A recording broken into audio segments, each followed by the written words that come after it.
Model auxiliaries क्या होती हैं? ये वो वर्ब्स होती हैं जो अपनी फॉर्म कभी भी चेंज नहीं करती, जैसे कि और वर्ब्स कर लेती हैं। जैसे हेल्पिंग वर्ब्स जो होती हैं वो अपनी फॉर्म चेंज कर लेती हैं, बट यहाँ पे मॉडल ऑक्सिलरीज अपनी फॉर्म कभी भी चेंज नहीं करती और ये इंडिकेट करती है पॉसिबिलिटी को, कैपेबिलिटी, नेसेसिटी या फिर विलिंगनेस को, मतलब कि क्षमता को इंडिकेट करती हैं। और स्ट्रॉन्ग वर्ब्स के बाद हमेशा वर्ब की फर्स्ट फॉर्म ही यूज होती है। तो हम देखते हैं स्ट्रॉन्ग वर्ब्स कौन कौन सी हैं। Will, would, can, could, shall, should, may, might, must, ought to and dare. और इनके बाद हमेशा वर्ब की फर्स्ट फॉर्म ही यूज होगी। Example, he can do it, he could do it. हम यहाँ देख सकते हैं कि कैन और कुड के बाद यहाँ पे वर्ब की फर्स्ट फॉर्म यूज हो रही है, वो है डू। नाउ देखते हैं शुड, ought to और मस्ट को कहाँ पर यूज करा जाता है। इनका मतलब जब भी हम इन्हें यूज करेंगे तो उसका हिंदी में अर्थ होगा चाहिए, मतलब कि ये होना चाहिए, ये जरूरी है। जैसे शुड और ought to को हम जब यूज करते हैं जब मॉरलिटी या ड्यूटी या ह्यूमैनिटी को इंडिकेट कर रहा है सेंटेंस। जैसे कि मॉरलिटी मतलब होता है नैतिकता, और ड्यूटी कोई ड्यूटी है हमारी कि हमें वो करना ही है, और ह्यूमैनिटी मतलब इंसानियत के नाते, तो वहां पे हम यूज करेंगे शुड या फिर ought to। नेक्स्ट है इसमें मस्ट हम जब यूज करते हैं जब कोई इमरजेंसी होती है या कमांड देता है कोई, या फिर अनअवॉइडेबल जिसे अवॉइड ना करा जा सके, मतलब उस काम को करना ही है। अब एग्जांपल्स देखते हैं। Example 1, he should regard the elders. तो इसका मतलब है कि उसे बड़ों का आदर करना चाहिए। तो फिर यहाँ पे उसकी ये मॉरलिटी है, मतलब कि उसकी ये मॉरलिटी बनती है, नैतिकता, कि उसे ये करना चाहिए, ये उसकी ड्यूटी है।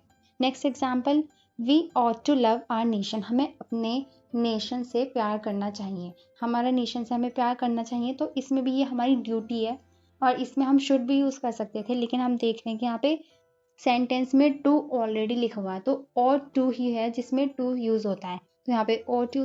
We must defend our borders. तो यहाँ पे कहा गया है कि हमें अपने बॉर्डर्स को बचाना चाहिए, तो यहाँ पे मस्ट आएगा क्योंकि वो ज़रूरी है, इमरजेंसी है, क्योंकि अगर हम नहीं बचाएंगे तो अटैकर्स अटैक कर सकते हैं, इसलिए। नेक्स्ट एग्जाम्पल है, your condition is critical, you must take care of your health. मतलब कि तुम्हारी हेल्थ मतलब हालत जो है वो बहुत गंभीर है, तो तुम्हें अपनी हेल्थ का ध्यान रखना है, अपने स्वास्थ्य का ध्यान रखना है। तो ये फिर यहाँ पे मस्ट यूज करा गया है क्योंकि यहाँ पे ये अनअवॉइडेबल है, जिसे हम अवॉइड नहीं कर सकते। जैसे कोई बीमार है, हम उससे कह रहे हैं कि तुम्हें ध्यान रखना है अपना, तो फिर यहाँ पे हमें पता है कि वो जरूरी है उसके लिए, वरना उसकी तबीयत और खराब हो सकती है, तो इसलिए यहाँ पे यूज करा जाएगा must. Next example, everyone should take care of one's health. हर किसी को अपनी स्वास्थ्य का ध्यान रखना चाहिए, तो यहाँ पे शुड आएगा क्योंकि ये ड्यूटी है खुद के लिए। नेक्स्ट यूज देखते हैं, कैन, कुड और मे का।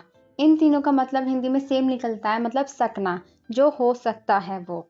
जैसे कैन हम जब यूज करते हैं जब किसी की एबिलिटी या कैलिबर या कैपेसिटी की बात हो, जैसे किसी की क्षमता की बात करी जाए। और कुड जब यूज करते हैं रिक्वेस्ट या फिर परमिशन के लिए, और मे भी जब यूज करा जाता है रिक्वेस्ट या परमिशन। एग्जाम्पल से समझते हैं, he is strong so he can lift 100 kg weight. वो बहुत स्ट्रॉन्ग है इसलिए वो 100 kg का वेट उठा सकता है, तो वो उसकी एबिलिटी है, वो इतना स्ट्रॉन्ग है। Next example, could you give your pen please. क्या तुम अपना पेन दे सकते हो, तो यहाँ पे कुड आएगा क्योंकि यहाँ पे रिक्वेस्ट करी जा रही है प्लीज कह के। नेक्स्ट है, मे आई कम इन सर। अब हम यहाँ पे सर से बोल रहे हैं, परमिशन मांग रहे हैं, तो यहाँ पे यूज होगा may. Next, he may go as he complete his work. तो यहाँ पे कह रहे हैं कि वो जा सकता है जब उसका काम कंप्लीट हो जाए, तो यहाँ पे उसे परमिशन दी जा रही है कि जब उसका वर्क कंप्लीट होगा तब ही वो जा। नेक्स्ट है यूजेस ऑफ वुड। वुड को कब यूज करा जाता है, जैसे रिक्वेस्ट के लिए या फिर टू शो पास्ट हैबिट, जैसे कोई किसी से रिक्वेस्ट कर रहा है या फिर किसी की पास्ट की हैबिट बताई जा रही है, या फिर past form of will. Will की पास्ट फॉर्म होती है वुड। एग्जाम्पल देखते हैं, when he was a boy he could नहीं आएगा, यहाँ पे ही वुड आएगा क्योंकि यहाँ पे वुड सिंग फॉर आवर्स। तो यहाँ पे उसकी पास्ट हैबिट बताई जा रही है कि जब वो लड़का था तो वो बहुत घंटों तक गाता था, मतलब सॉन्ग गाया करता था। Next example, teacher said they will not join us. Teacher ने कहा कि वो हमें ज्वाइन नहीं करेंगे, तो यहाँ पे टीचर सेड दैट, यहाँ पे दैट आ जाएगा। ये रिपोर्टेड स्पीच का भी एग्जाम्पल हम इसे कह सकते हैं कि यहाँ पे सैड फिर दैट आ जाएगा क्योंकि अपोस्ट्रोफी हटेगा। दैट, दे और विल को हम वर्ड में चेंज करते हैं, दे वुड नॉट ज्वाइन, और अस को चेंज करेंगे दैम में, तो यहाँ पे आ जाएगा not join them, full stop. Next है, मे और माइट को कहाँ पर यूज करा जाता है, इनके यूज कहाँ होता है।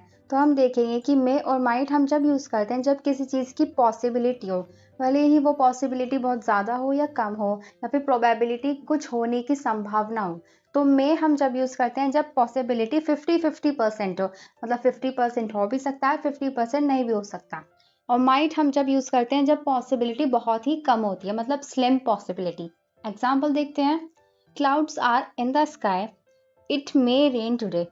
अब जब हमें पता है कि स्काई मतलब स्काई में बादल हैं, आसमान में बहुत बादल हैं, तो इट मे रेन टुडे हमने यहाँ पे मे इसलिए यूज़ करा है कि 50-50% पॉसिबिलिटी है कि बारिश हो सकती है। जब आसमान में बादल हैं तो उसकी 50% पॉसिबिलिटी है कि बारिश हो सकती है। It may rain today.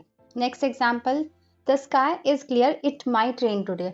अब यहाँ पे स्काई मतलब आसमान जो है वो बिल्कुल साफ है, उसमें बादल नहीं है, तो यहाँ पे स्लिम पॉसिबिलिटी होगी बारिश की, तो हम यहाँ यूज़ करेंगे माइट को, इट माइट रेन।